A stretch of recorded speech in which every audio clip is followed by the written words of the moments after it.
Good evening, Browns fans, and welcome to the Gang of Three. The gang is all here tonight. Here's what we're going to do. We have had a lot of new VIPs join the OBR over the course of the last week or so, and they have been peppering these guys with questions 24/7 over the course of the last week since Stefanski got canned and the Browns started their coaching search. And for the next hour, you have the opportunity to pester these guys with questions, regardless of whether you're a VIP member or not. If not, you should be, but we'll talk about that some other time. But any questions you have headed for these two guys, that's what we're doing today. So please feel free to hit us up in the chat room, and we will get right to it. So, Pete, Lane, how you doing, guys?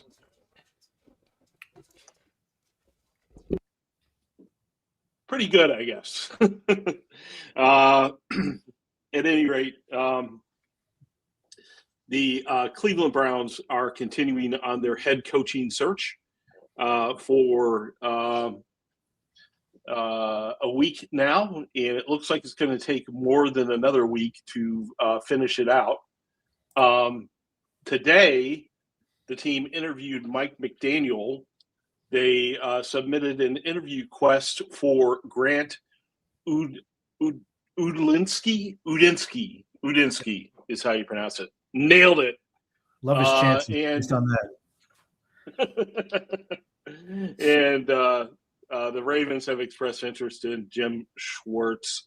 The Ravens have also interviewed Kevin Stefanski. So we have that. Lane, would Kevin Stefanski going to the Ratbirds and winning the Super Bowl be the single most Cleveland Browns thing ever? Can't hear you, bud.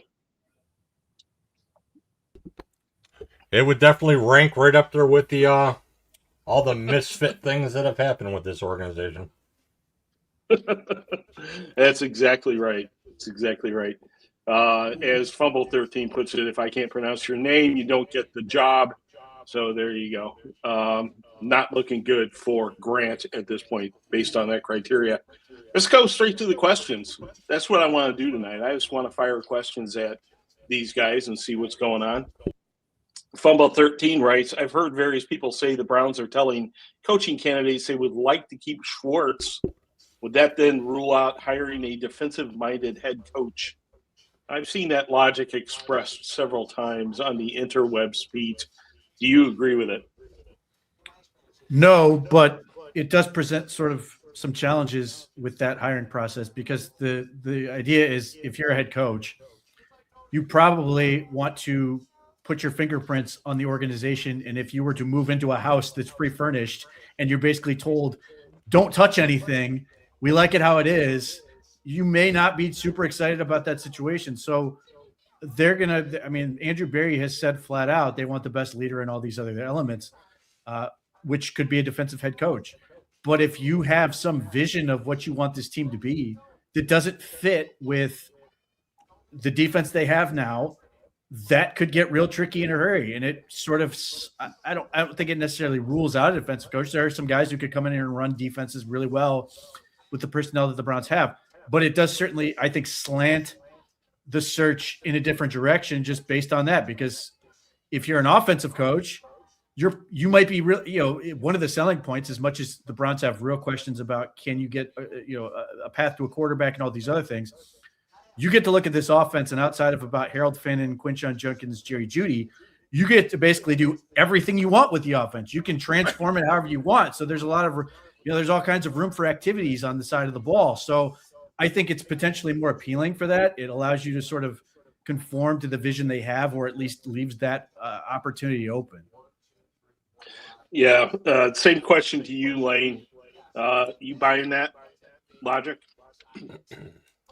I believe if they want to keep the defensive coordinator in the organization, I also believe that a head coach that's going to come in would like to assemble his own staff. And while all the reports out there are saying that the Browns are making this a thing, they've told candidates that they would like to retain what they have as far as it goes with the philosophy and the personnel and the coach, but it also isn't something that there is changing the game when it comes to whoever they decide to name as head coach, because they're looking at a forward thinking philosophy. But if I was a head coach and knowing coaches and players from the past, you generally want to write your own ticket and live or die with that, rather than basically walking into a job and having it laid on you that, okay, you got to keep all this and you can play with the rest. So I think at Right. the end of the day, if they get a head coach that they want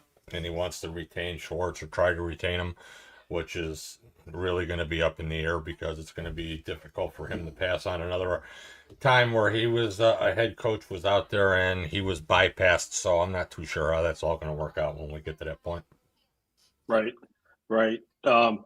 I heard tell that a very young Sean McVay, basically in his first year as head coach, essentially let the defensive coordinator do his thing, and was very focused on the offense as he went up that learning curve at 30 years old.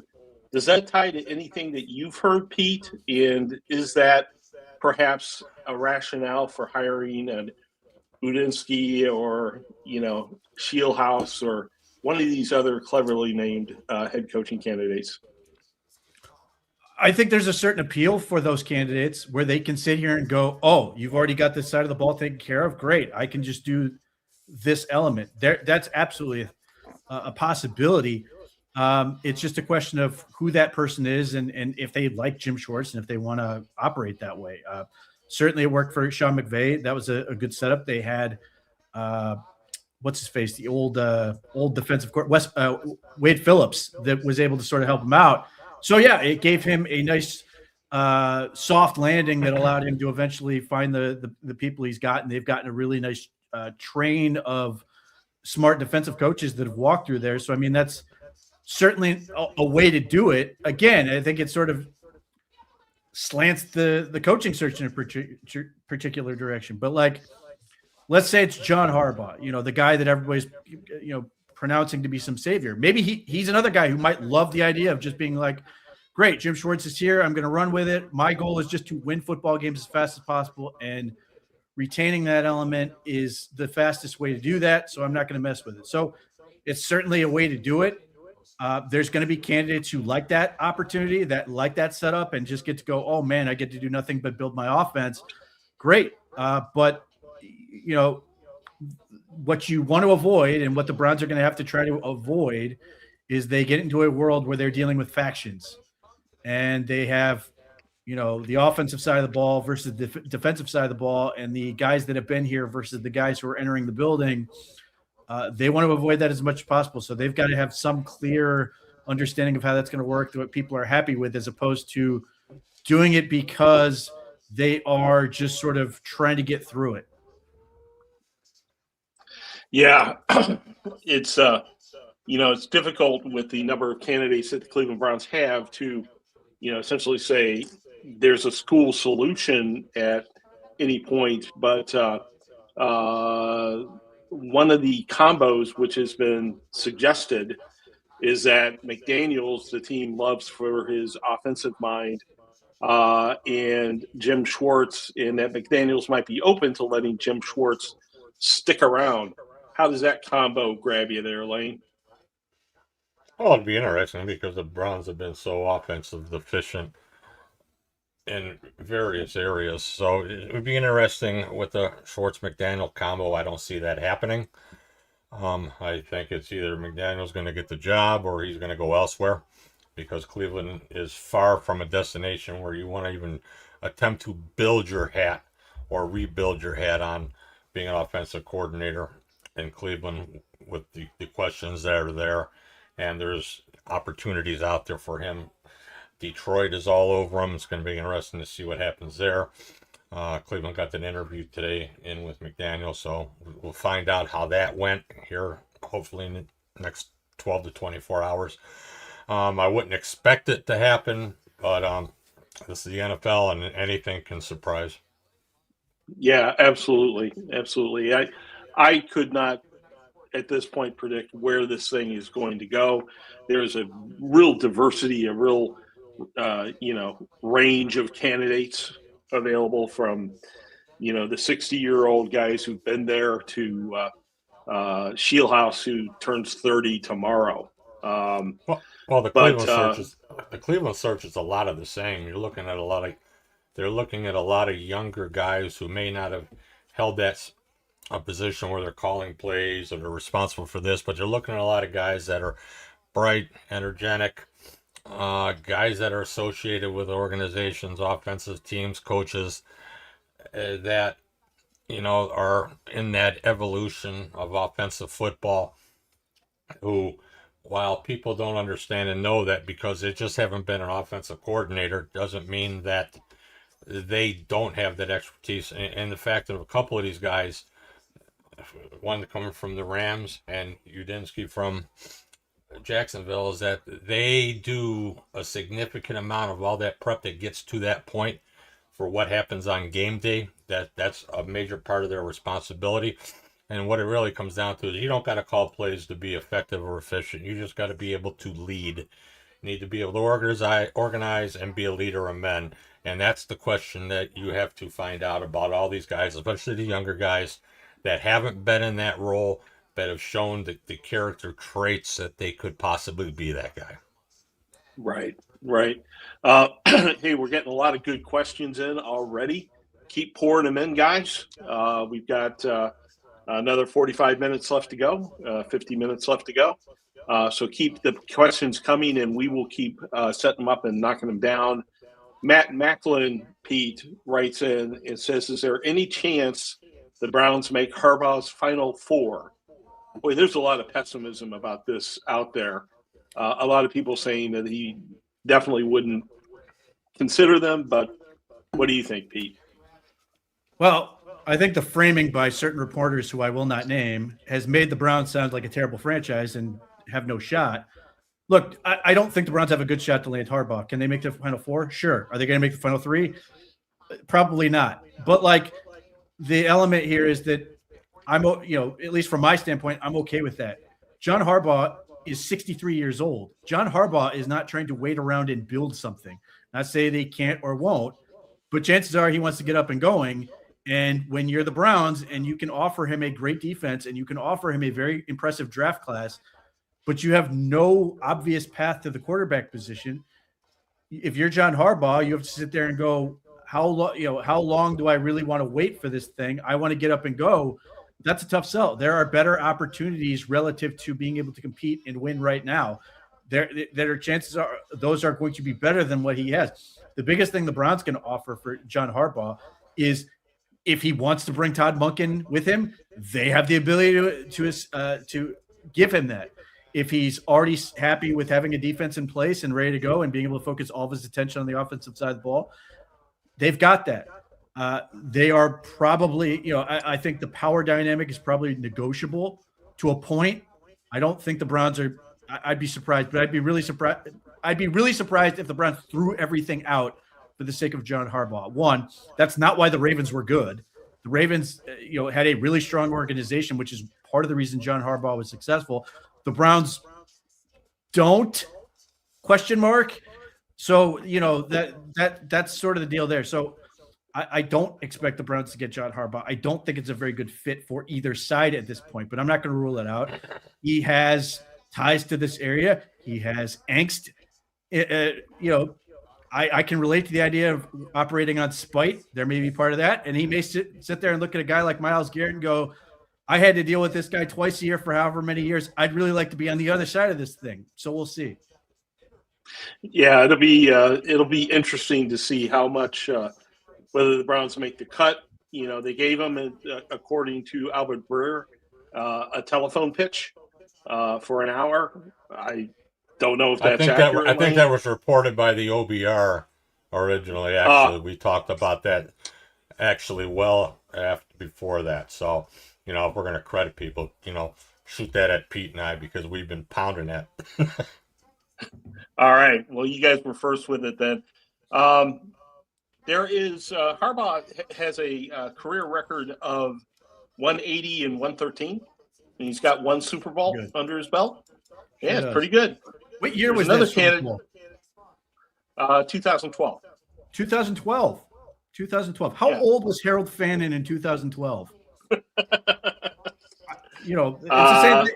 You know, I think John Harbaugh is a very good coach, but you know, people keep throwing Mike McCarthy out there, who won the Super Bowl in 2011, and I want no part of him. So you know, and that's not to say John Harbaugh will not be a good coach for wherever he goes to next. I just think people need to appreciate how long ago 2012 was. Joe Flacco was the quarterback who won the championship there in the last year of his rookie deal. Yeah, and McCarthy, his record is very, very similar. His record's 174, 112, and 2, which is almost identical to Harbaugh's. Yet Lane, Harbaugh is viewed as a savior, and McCarthy is viewed as a undesirable candidate by many. Well, the thing is with McCarthy is that they found out some things about him in his time in Dallas that, you know, he said one thing, does another. And there was some He straight lied to everybody and admitted it. flat out. And there was some talent within that Dallas roster, and they didn't fulfill what they should have been. Whereas, as far as John Harbaugh is concerned, he's right here in the AFC North. Everybody is familiar with him. The Cleveland fans, and they're accustomed to getting their ass beat. Super Bowls. I mean, when I look at John Harbaugh, I would just consider it this way. The Browns, with the established defense and defensive coordinator, I believe, are a bonus if he were to get serious with this job. I would not expect to see him wanting to change out the defense and defensive coordinator, and that would be on the defensive coordinator if it gets that way. I also believe that the national media has written the Browns off so early to find out that John Harbaugh's been actually talking to the Browns. His reps have been talking to him. It's not just a one-time talk. They've talked various times. So we're looking at a guy who, if he wasn't interested or didn't have some thought, it would have been no from the get-go. And we haven't gotten no from the get-go. And that's what makes it interesting and intriguing, because all this guy has done is won, and all that's happened in Cleveland is losing. So until that's a no, it's a no. And that's how it sits. So, am I remembering correctly? Go ahead, Pete. I was just going to, the key difference between Mike McCarthy and John Harbaugh is that Mike McCarthy inherited Aaron Rodgers, who had him in the best years of his career. That's when he won the Super Bowl. He goes to Dallas, who had Dak Prescott, who's already established quarterback. So he's never had to really build much. He's always been blessed, and you need a quarterback to win. He's always had one. Whereas John Harbaugh went from Joe Flacco, who even at the time when they won the Super Bowl, there were questions as he was going to be the quarterback the following season, and then took a situation where they draft Lamar Jackson. They not only transformed, they basically say, okay, we're moving on to him. And then John Harbaugh transforms the entire offense, everything the Ravens are doing to cater to making Lamar Jackson successful, and does it to the point where the guy wins 2 MVP awards. So just from that standpoint, John Harbaugh has, he deserves a ton of credit for doing that, because there's a alternate universe where somebody drafts Lamar Jackson and does essentially what the Falcons did with Michael Vick, which is they try to put him in a box and make him something he's not. Whereas the Ravens said, what is this? What do we have to do to make him successful? They leaned into it, and he developed into a better quarterback over time, and they sort of evolved the offense along with him. So I give him a ton of credit for what he's been able to do relative to Mike McCarthy, who I think, give him all the credit in the world. He's won all those games, but I think he's always been found himself in great situations, as opposed to the Browns, which would not be one. Yeah, I think with Harbaugh, one of the elements is that that it has to be considered, has to be taken very seriously here. I'm going to lay it out. 16 years ago, I believe that Harbaugh was a special teams coordinator when he was hired by the Ravens. So we've talked about offense, we've talked about defense, but the Browns special teams could sure use some work.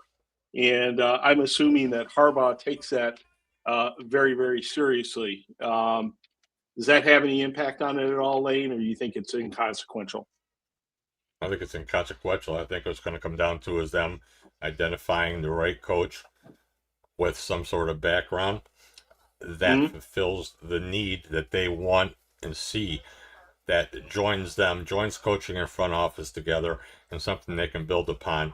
And that's where you get a lot of the noise with the offensive side of the ball due to the issues they have offensively and trying to find an identity and try to identify players, and you have no quarterback. So I don't believe that you have to have a coordinator or anything like that. I think they just need a guy who's a leader and who they believe is going to grow with them as an organization. That's why the youth that you hear being named right now is interesting, because these are all guys who have been identified in league circles as definitive up-and-comers in their books, and you're seeing interviews being conducted with these guys that, you know, a few years back you wouldn't have expected these type of interviews. So it's just showing you where the league is going, how the league is evolving, and what they think of these young guys that have been associated with organizations that have been productive. Yeah, you know, everybody's looking for the same next Sean McVay, it seems like, and these guys, Shieldhouse certainly, you know, is in that category, and Udinski as well. Question from your friend Adam: considering the pattern in how the Browns requests have been reported, should we expect some more head coaching requests to be made after the game tonight? Why don't you take that one, Pete? I assume they're going to keep looking around. And part of this is because, one, they have the advantage of time. And the reason they have that is because if we're all waiting for John Harbaugh to make a decision, why not? You've got the advantage of just waiting around and seeing how that process is going to play out.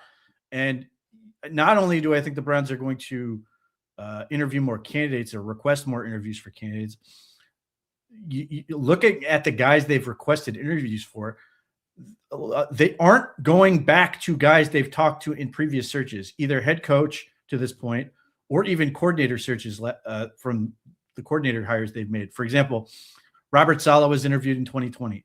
They have not revisited that at this point. They interviewed Clint Kubiak for the offensive coordinator job. They have not revisited it at that point. You know, they maybe they still really like those candidates and they just haven't acknowledged it at this point. Who knows? But what they're doing is they are casting a very wide net and continuing to get ahead of this thing. So there may be guys that they are talking to that they aren't really that interested in terms of being a head coach right now, but they want to make sure they get some groundwork and some face time with these guys to try to get an understanding of why are these guys thought of as being the next big thing, because at some point these things go quickly and somebody may be available and it may not be a head coaching job, or maybe it is, where it's worth these networking opportunities where you get to hire some guys for jobs you didn't expect. Last time the Browns, you know, the only two repeat interviews they've done are the two in-house guys, Reese and Schwartz. And the last time they did the head coaching search, Schwartz was interviewed for the head coaching job. They gave him the defensive coordinator job. So there's more to it than just trying to get an understanding or trying to interview a specific set of candidates. And that's one of the reasons they are seemingly so young, is in some ways the Browns are, you know, not to sound arrogant, but they've done a lot of homework in this field already. So they have a good sense of where things are at. So now it's just trying to locate the exact guy they really want. Now, can they figure out who the right guy is? Can they land the right candidate? To be determined, but they've already done a ton of work on this. Yeah. Let's go to the next question. This comes from, again, our friend Fumble13. I know that, Pete, you've answered this question in some of our past shows. Let me run it by Lane here. Fumble13 says, if they really want to keep Schwartz, just make him the head coach. Am I thinking too much into this? It seems simple. What do you think about Jim Schwartz as a head coaching candidate, Lane? I think he's a legitimate candidate in this thing. I would be somewhat surprised if he gets the job, just because of the way and the feel that you're getting from this search. But also being said, he's experienced. He's been there and done that once, had some success, had more failure. He's had a chance to sit back for X amount of years and maybe gain some knowledge, some insight, and some more rationale to what he did and how he conducted business as a head coach. But just to simply say, well, if you like this guy, just make him the head coach. Well, that's fine. You can make him the head coach, but you have to be certain that this is that guy. That's that personality. What are you going to do on the offensive side of the ball? You're going to be able to bring people in to do that. I mean, the defensive side wouldn't be an issue because you'd end up naming one of two people on the defensive side as his defensive coordinator. So that's not the big deal. The question is, if the Browns were absolutely sold on Jim Schwartz being the head coach, they could have done that later in the season when there was some apprehension about Kevin Stefanski. They could have done it when this season ended and they fired Stefanski if they thought Jim Schwartz was their guy. Now it's all about doing diligence on all these other candidates that are out there in a field that has so much promise and potential that you do yourself a disservice if you don't conduct it the way that they're doing and going about it so far. So maybe in the end of the game, Jim Schwartz gets the opportunity, and he's a lifer. He's been productive, but right now, I believe what they're doing is the way to do it. I'll tell you why it's not going to be Jim Schwartz. He's not going to get the job, and it's really simple. It's because Jimmy Haslam opened his mouth and said some dumbass stuff when they fired Kevin Stefanski. Understand, when he did his press conference, he was asked straight up, do you think they should have won more with the talent you had? Yes. We don't know what that means, but it's at least 6 wins. It could be more, but it's at least 6. So if you run it back with Jim Schwartz and you add more talent to that side of the ball, seemingly the expectations are going to go up. If you go into next season and you win 5-6 games with Jim Schwartz, everybody's gone. Everybody. Andrew Berry will now be gone. So it will be a 12-month head coaching job unless Jim Schwartz can tap into this thing and get at least to 8 wins, 9 wins, something.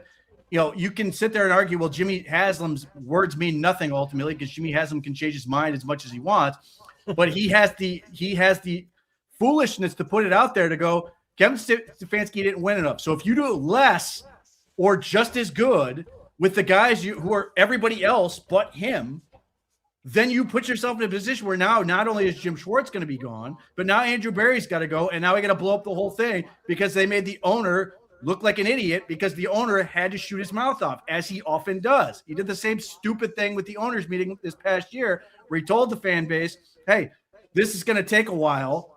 We got to dig out of my stupid mistake, and then comes out, for this process, and now says the head coach, after giving them a quarterback room of Joe Flacco and a couple rookies, going, well, we didn't win enough.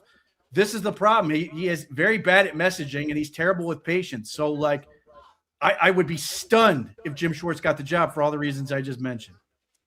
All I'm going to say and add to that is that Kevin Stefanski lost his job because the team owner wanted to make a change. It's not anything else. He wanted change, and he should have said. He should have said that. He should have said.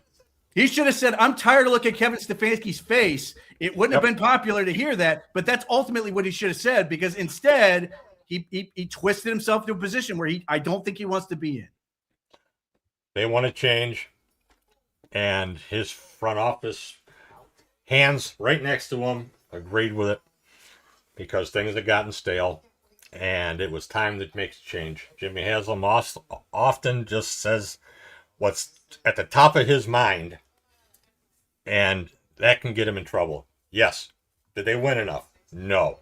Did he believe they should have won more? Yes. He opened up his mouth, said what he had to say, and he lives with it. And I really don't think he gives two shits either way.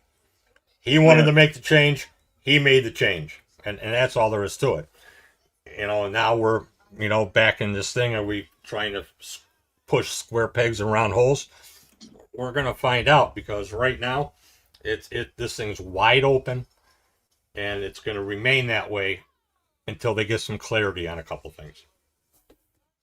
Well, one of the things that Jimmy Haslam did, in addition to saying stuff, is he hired Rob Chudzinski at one point, and Dan McKinnon 137 says this coaching search is already looking like a disaster.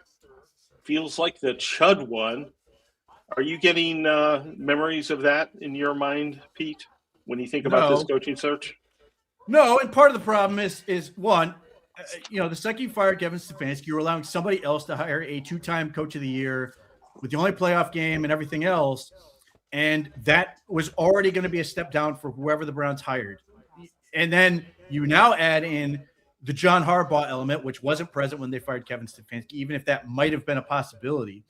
That adds this weird new pressure that shouldn't really matter, but is nevertheless going to be this shining bauble that's going to be out there. If they don't hire this guy, then whoever they do hire is going to be looked at as not good enough by virtue of the fact that you didn't hire John Harbaugh, when that's never how these things go.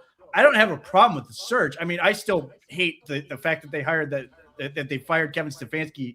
I still think that was a stupid process given where this team was going. But I don't have an issue with what they've done coaching search wise.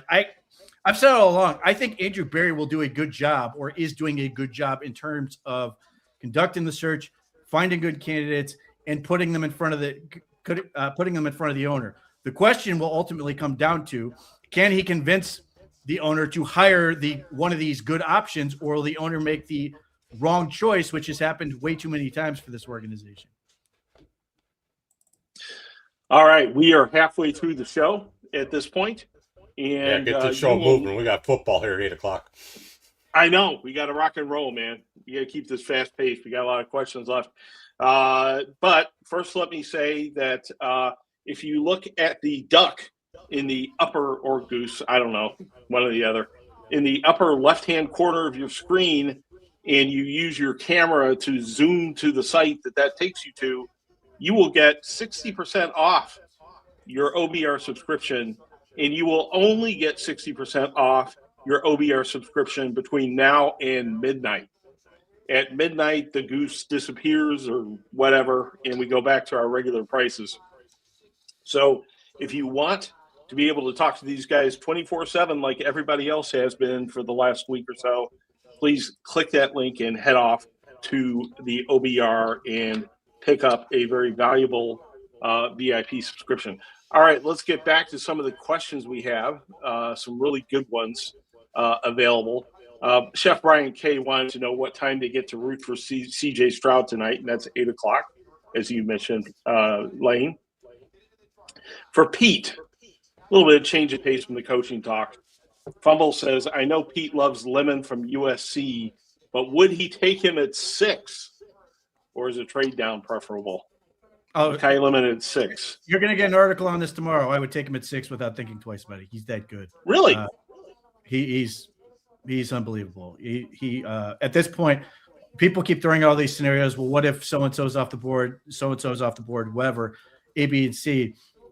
Take Lemon. He's the dude. For people who are subscribed to the OBR, I will have an in-depth breakdown of just how good he is and why they should take him. But yes, easily. I don't think it's close. Last year, I said they should take Abdul Carter. Abdul Carter registered 66 pressures and 4 sacks, while Travis Hunter did nothing. Shedeur Sanders went second, or went in the 5th round. We'll see how I do this year. I was pretty good that time. I expect I will be just as good this year. Are you as fascinated with Lemon as Pete is, Lane? He should be the first wide receiver taken. I do love me some Mekhi Lemon, but Carnell Tate just has those physical attributes. You're not you're wearing an Ohio State hat. I thought you'd back me on this one there, Lane, but you're bigger on Lemon than Tate. If you're subscribed to the OBR, I will have a full breakdown. Not only that, you'll find the comparison and why you will like him at 6. All right. So hang on for that tomorrow. If you're not a subscriber, click the duck and go and join us. Again, if I had to draft a wide receiver at 6. Listen, there are the positions of need. There are, and they could absolutely take a tackle. I'm just telling you, if you want to be right, take Lemon. You could still get it right with the tackle. Spencer Fano is very good, but I'm just telling you, you want to get right. Make sure you are at least getting a pick right. Mekhi Lemon easily. All right, no strong opinions here. We're very wishy-washy in our takes, but this one also for you, Pete. Why in the world are we so enamored with McDaniel? His offense had moments, but it was also wildly inconsistent and temperamental, and Lord help them in cold weather. What do you think of that critique? Well, there's a couple things with Mike McDaniel, singular. One of them is his ability to run the football. He's been downright impressive with what he's been able to get out of that team with a run game. Devin Achane has been an absolute star, and they've done it at times with, frankly, piss poor blocking. They just manufacture it between the motions they do, and some of which he sort of innovated to a way that now teams are stealing from him. Kevin Stefanski in his time here has referenced some of those, the little quick motions that they've used as something that he sort of attributes to Mike McDaniel. He's done really well with talent he's had. He's been great. Obviously, he's done really, really well with speedy players, but whether it was Tyreek Hill and Jalen Waddle, they've gotten a lot. And look, they took a quarterback that was god-awful with Brian Flores, and I want nothing to do with Brian Flores near a head coaching job in Cleveland. But he took that guy and suddenly made Tua a sensation, at least for a while. Now, ultimately, he didn't last long enough. And part of that is because of the physical toll that Tua took. There was a stretch where Tua Tagovailoa had that offense cooking. They were dynamic. They scored 70 against the Denver Broncos in a football game. So I understand why people are interested in everything he can do on that side of the ball. He gets results, but as was pointed out, the Browns kicked the crap out of him. And he has had issues with cold weather, and there are other issues I have with Mike McDaniel in terms of his ability to sort of keep his team accountable. You can't go into year 4 as a head coach and announce in July that this is the year for accountability, and then have one of your star defensive players come out, and he didn't do this to say that he was doing this, but just sort of announcing to the world that this was happening. Defensive players were doing their own thing during a game. I cannot envision that happening in Cleveland and what the reaction would be. I saw people lose their minds. I saw a reporter suggest that the entire regime should be wiped off the face of the earth over the stupid wristband incident, but you're going to have players on defense do their own thing during the first week of a football game, or the first week of the season during a football game.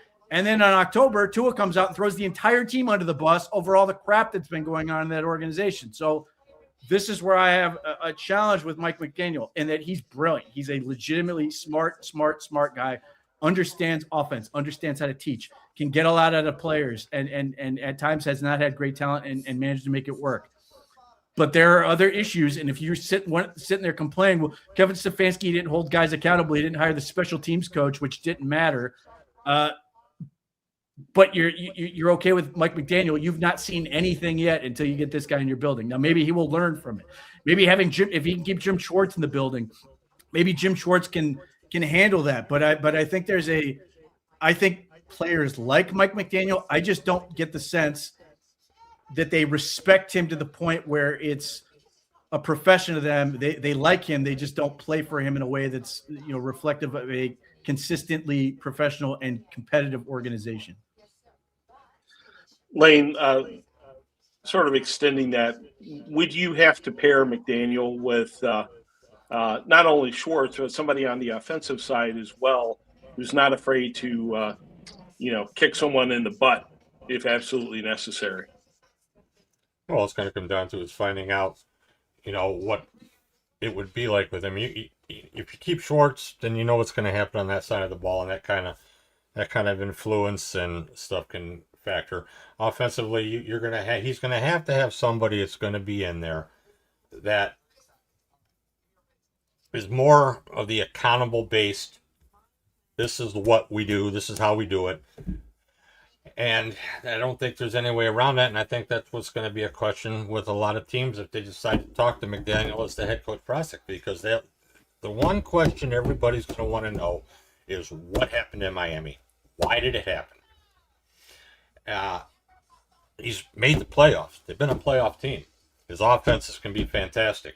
Everybody wants to talk about, they can't play in the cold weather. That's bullshit. They won not too long ago in the cold weather. Or they can't run the ball. They run the ball fantastic. They throw the ball well, especially when the tools are there and they have some kind of offensive line. It's going to come down to what an organization is going to listen and buy into on why these things happened to him in Miami and what can be done to ensure that this doesn't happen here.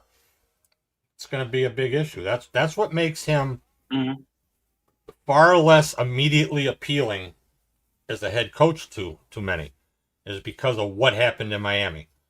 And it's going to be interesting to see how that transpires, and I'm going to be real curious to find out how that interview went. That's also what makes him so appealing as an offensive coordinator candidate, because if he goes to a team like Detroit, he's going to revitalize his career instantly and be back in the conversation for head coaching jobs. And if you're the Detroit Lions, you're thrilled for that, because you probably don't want him there for more than a year or two anyway.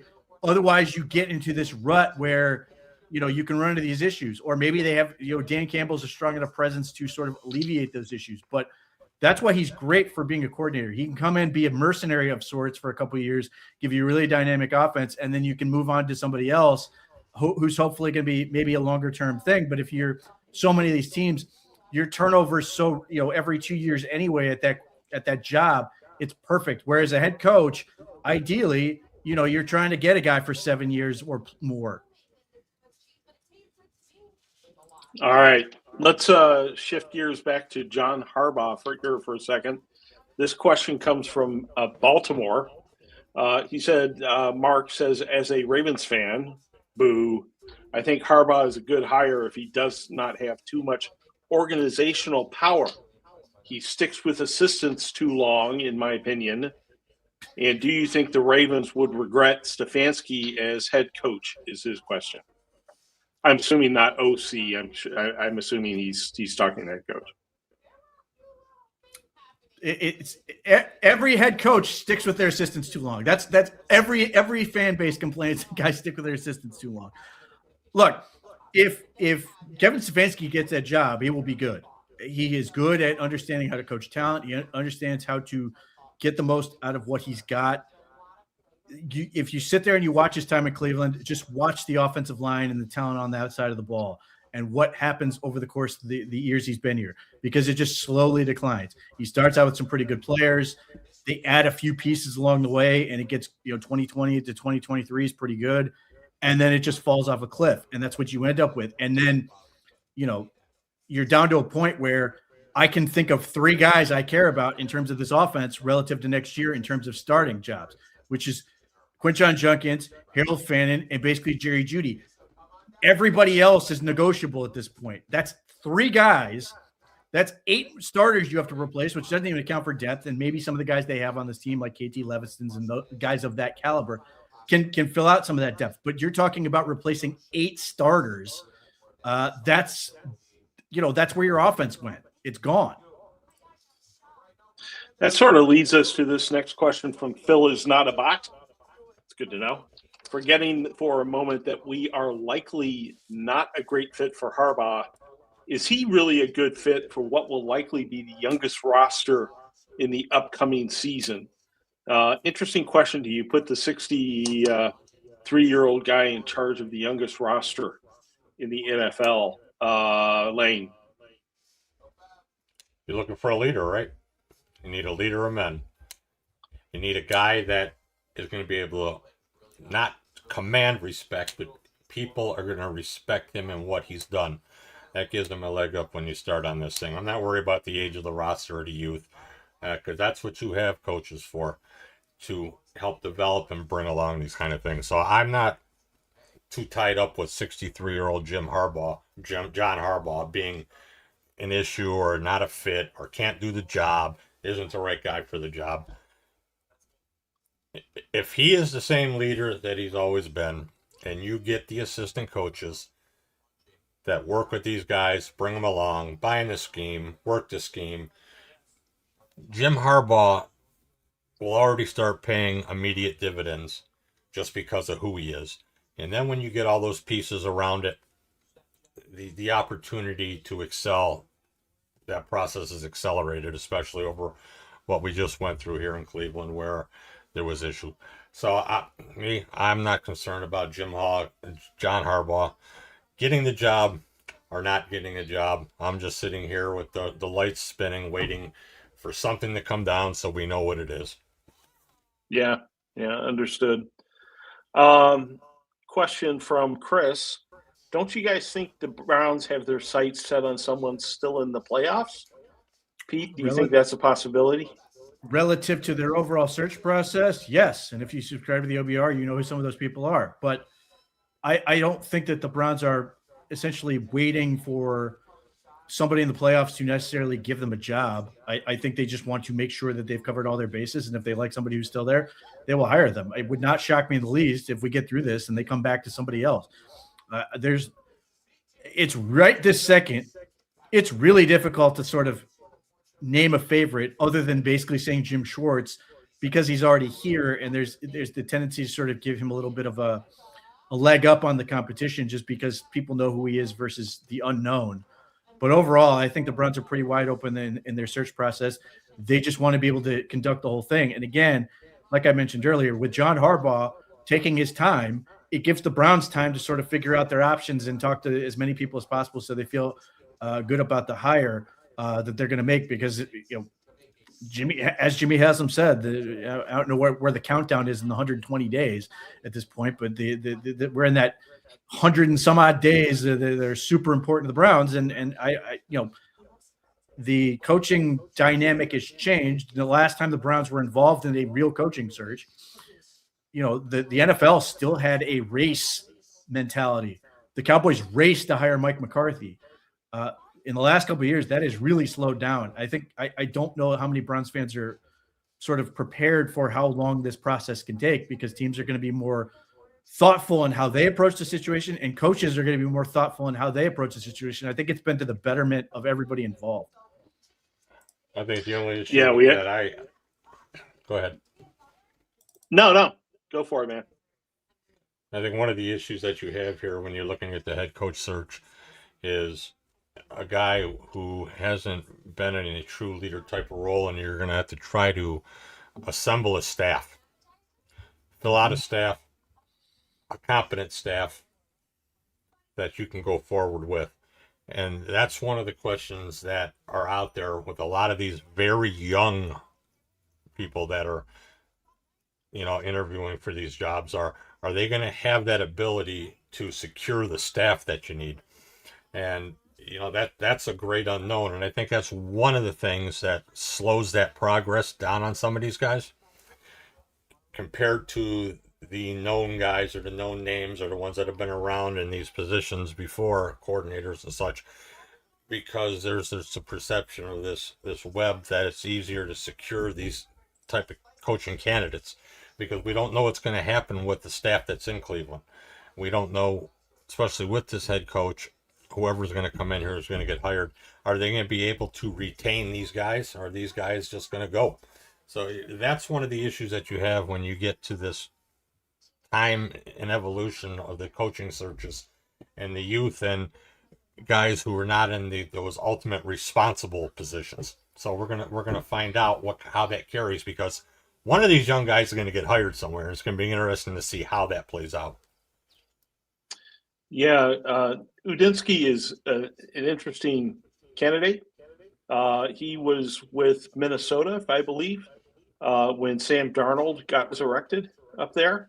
And now he was with Jacksonville where Trevor Lawrence has blossomed this year. So we have an interesting question from at the Second Amendment wasn't a suggestion.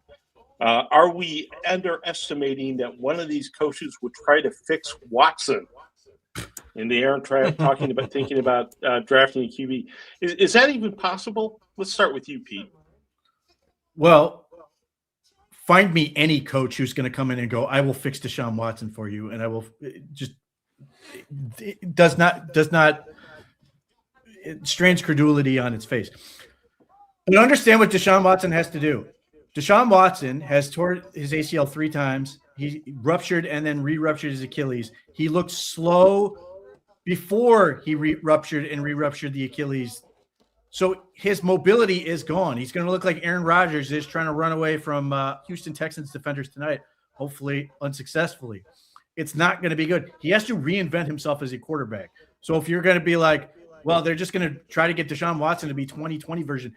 That guy does not exist anymore. He has to completely become a new quarterback. And based on what we saw the last time he was on the field, where his eyes were never in the right place, he didn't know what he was looking at. I don't think that's going to happen. But certainly no coach is going to come here and go, man, I think Deshaun Watson's going to be great, and I just got to get him back on the right track. It's not realistic in any sense of the word. And there's no way in hell that Jimmy Haslam, if you could get Deshaun Watson to play even reasonably well, that he's going to turn around and then want to pay him more money. He's already given him $230 million. He could not wait. May like him as a person well enough, but absolutely would like to see him never again in Cleveland in a Browns uniform or anywhere else. So no, as far as the draft, we shall see. I'm not hopeful that the Browns are going to draft a quarterback this year. I'm okay with that. I've made peace with that. Just the way that this class is going to fall is going to make that very difficult.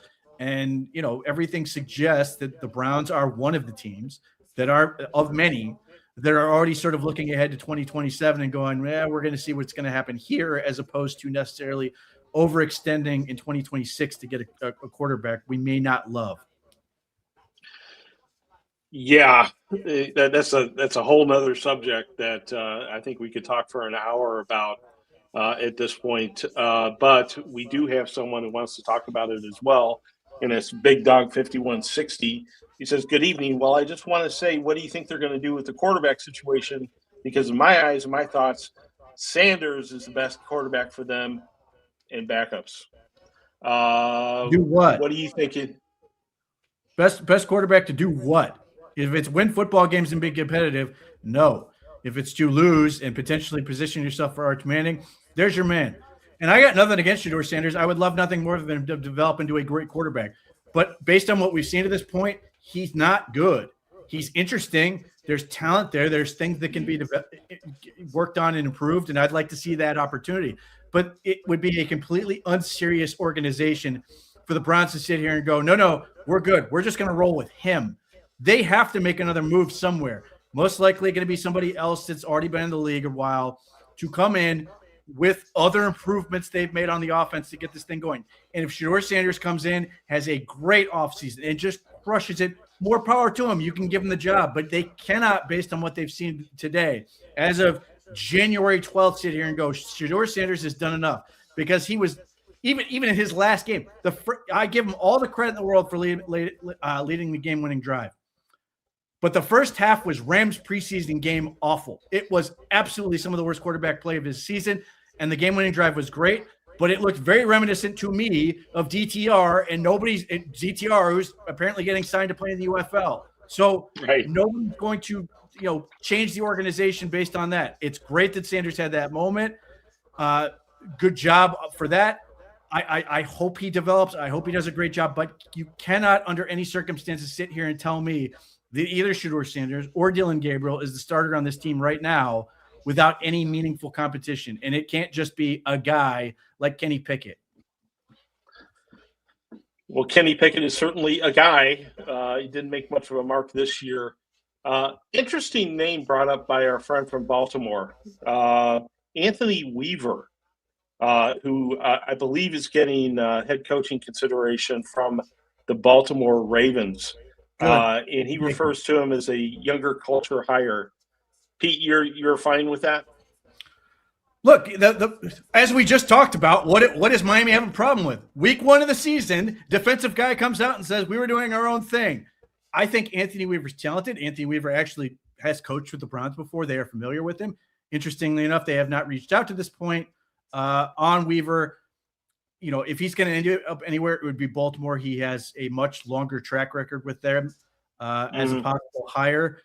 I think he did fine with the Miami Dolphins, but I'm certainly not sitting here going, man, I can't wait to hire Anthony Weaver as my head coach based on what I've seen from the Miami Dolphins.